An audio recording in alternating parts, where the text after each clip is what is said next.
لحد امتى هنفضل نضيع الفرص السهله اللي بتجيلنا؟ انا مش فاهم.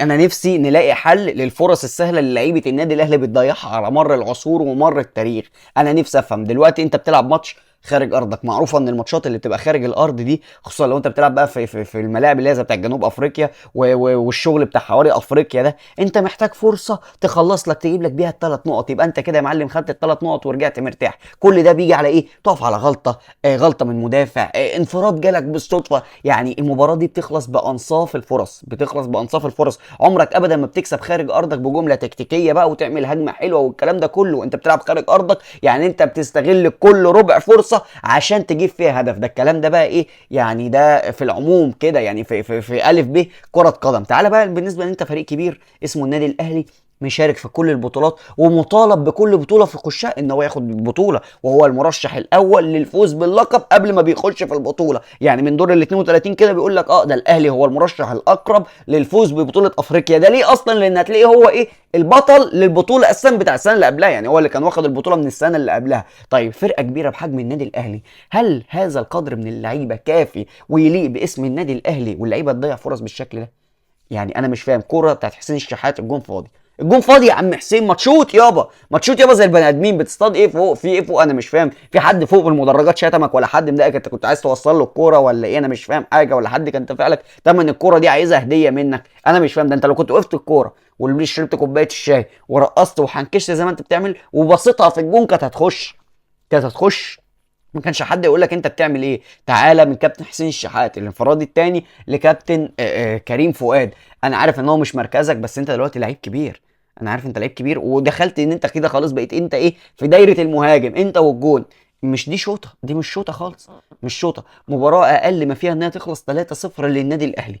طيب بعيدا عن نقطه اهدار الفرص السهله اللي هي بتيجي للعيبه، طب انت دلوقتي افرض انت بتلعب بقى في نهائي، او انت بتلعب في ماتش فيصلي، ماتش مصيري، ماتش لازم تكسب فيه وتكسب فيه واحد واثنين وثلاثه، وجالك كم الفرص دي هتضيعها؟ يبقى هنا في علامه استفهام كبيره جدا. زي ما بنعيب وبندين كولر في اوقات كتير، مثلا ان هو ممكن يكون بيبتدي تشكيل خاطئ، ممكن يكون بيتفزلك في التشكيل، بيتاخر في التغييرات، لازم نتكلم على اللعيبه النهارده. اللعيبه النهارده بتضيع فرص سهله جدا، بتضيع لعيبه فرص النهارده كور ما تضيعش خالص اساسا. احنا لو انا اللي بلعب كنت هجيبها، واي حد بيتفرج عليه بيلعب كان هيجيبها. تعالى اركن دلوقتي اللعيبه، الحمد لله ربنا كرم وقدرنا نستغل خطأ واحد من كمية أخطاء كبيرة جدا كانت النهاردة، وهو خطأ بيرسي تاو، والحمد لله ربنا كرم وجبنا الجون.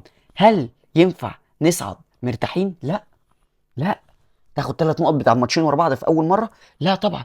11 سنه على التوالي الاهلي يفشل بالفوز في اول مباراتين ليه في دوري مجموعات افريقيا. 11 سنه على التوالي، كانه تاريخ يا باشا ومكتوب، كانه قدر ونصيب لازم يحصل كل سنه. ما ينفعش الاهلي يكسب ماتشين ورا بعض اللي هم اول ماتشين في دور المجموعات لدوري ابطال افريقيا. ما تفهمش في حاله نحس، ما ينفعش. ايه ده احنا هنكسب ماتشين؟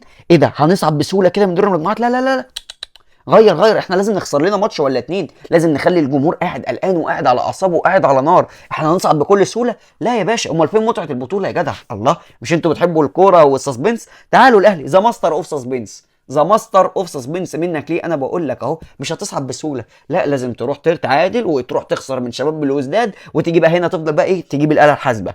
احنا محتاجين 3 نقط للصعود وفلان يتعادل مع فلان وكده كده ماتش مديامه مضمون. ده الطبيعي بتاع النادي الاهلي. انا نفسي افهم احنا هنفضل بالاكلاشيهات دي لحد امتى؟ خلاص احنا بنتطور والكوره بتتطور. هل الاهلي بيفضل واقف في مكانه؟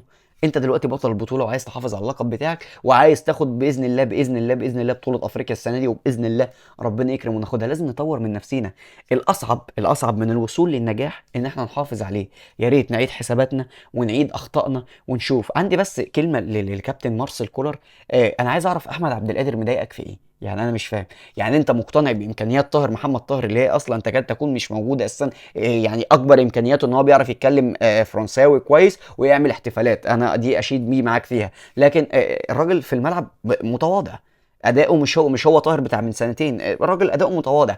هل ده محتاج ان هو ياخد فرصه على احمد عبد القادر اللي انت اصلا مش مديله فرصه؟ اللي هو اصلا لما بياخد فرصه بينزل يثبت نفسه. انت زعلان من احمد عبد القادر عشان نزل في الماتش اللي فات بتاع سموحه، اخر 10 دقايق منزله في ماتش مقفول وعايزه يعمل حاجه؟ طب انا مش فاهم، زي نفس الكيل اللي انت بتكيل بيه لطاهر، ادي عبد القادر، ادي كريستو الراجل اللي جات له حاله نفسيه واكتئاب، يا عم على الاقل انت مش هتلعبه، صفره مع الفرقه، صفره مع الفرقه على الاقل ان هو يحس ان هو نفسيا كويس مع اللعيبه وليه دور والناس بتحبه. ليه كده؟ يا ريت نعيد حساباتنا ونصحح من اخطائنا، لان الفريق البطل لازم يهتم بالتفاصيل، ومفيش تفاصيل اكبر من دي.